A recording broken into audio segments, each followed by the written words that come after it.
الحمد لله رب العالمين والصلاة والسلام على سيد الأنبياء والمرسلين أما بعد فأعوذ بالله من الشيطان الرجيم بسم الله الرحمن الرحيم السلام علیکم ورحمۃ اللہ وبرکاتہ۔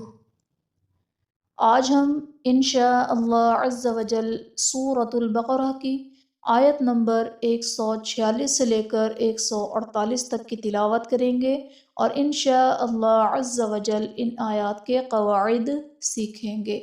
تو آئیے سبق شروع کرتے ہیں۔ اعوذ باللہ من الشیطان الرجیم، بسم اللہ الرحمن الرحیم،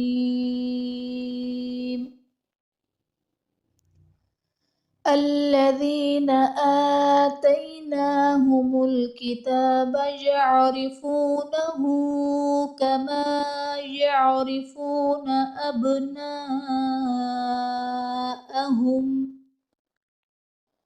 وَإِنَّ فَرِيقًا مِّنْهُمْ لَيَكْتُمُونَ الْحَقَّ وَهُمْ يَعْلَمُونَ۔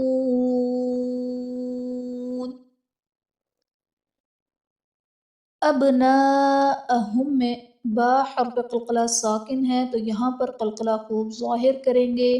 الف سے پہلے نون پر زبر الف مدہ کا قاعدہ اور حرف مدہ کے بعد حمزہ اسی کلمہ میں ہے تو یہاں پر مد متصل کا قاعدہ ہوگا۔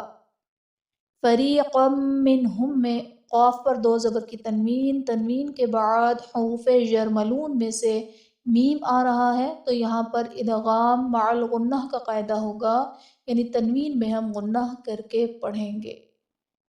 منہم لیکتمون میں نون ساکن کے بعد حروف حلقی میں سے ہاں آ رہا ہے تو یہاں پر اظہار کا قاعدہ ہوگا، یعنی نون ساکن میں غنہ نہیں کریں گے۔ میم ساکن کے بعد حرف با اور میم کے علاوہ لام آ رہا ہے تو یہاں پر اظہار شفوی کا قاعدہ ہوگا، یعنی میم ساکن میں ہم غنہ نہیں کریں گے۔ حقا میں قاف حرف قلقلہ مشدد ہے تو یہاں پر قلقلہ خوب جماؤ کے ساتھ ادا کریں گے۔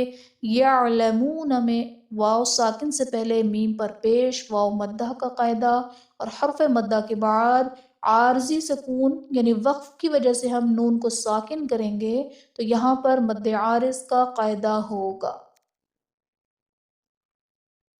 الحق من ربک فلا تکونن من الممترین۔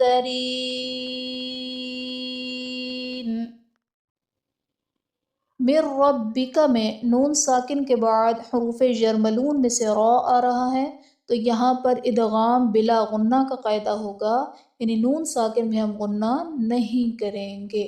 ممترین میں میم ساکن کے بعد حرف با اور میم کے علاوہ تا آ رہا ہے تو یہاں پر اظہار شفوی کا قاعدہ ہوگا، یعنی میم ساکن میں ہم غنہ نہیں کریں گے۔ وَلِكُلٍّ وِجْهَةٌ هُوَ مُوَلِّيهَا فَاسْتَبِقُوا الْخَيْرَاتِ أَيْنَمَا تَكُونُوا يَأْتِ بِكُمُ اللَّهُ جَمِيعًا إِنَّ اللَّهَ عَلَى كُلِّ شَيْءٍ قَدِيرٌ۔ وَلِكُلٍّ وِجْهَةٌ میں لام کے نیچے دو زیر کی تنوین، تنوین کے بعد حروف یرملون میں سے واو آ رہا ہے تو یہاں پر ادغام مع الغنہ کا قاعدہ ہوگا، یعنی تنوین میں ہم غنہ کر کے پڑھیں گے۔ وجہتن ہوا میں تا کے اوپر دو پیش کی تنوین، تنوین کے بعد حروف حلقی میں سے ہاں آ رہا ہے تو یہاں پر اظہار کا قاعدہ ہوگا، یعنی تنوین میں ہم غنہ نہیں کریں گے۔ بکم اللہ میں اسم جلالت اللہ عز و جل کے لام سے پہلے پیش آ رہا ہے تو یہاں پر اسم جلالت اللہ عز و جل کے لام کو پر یعنی موٹا پڑھیں گے۔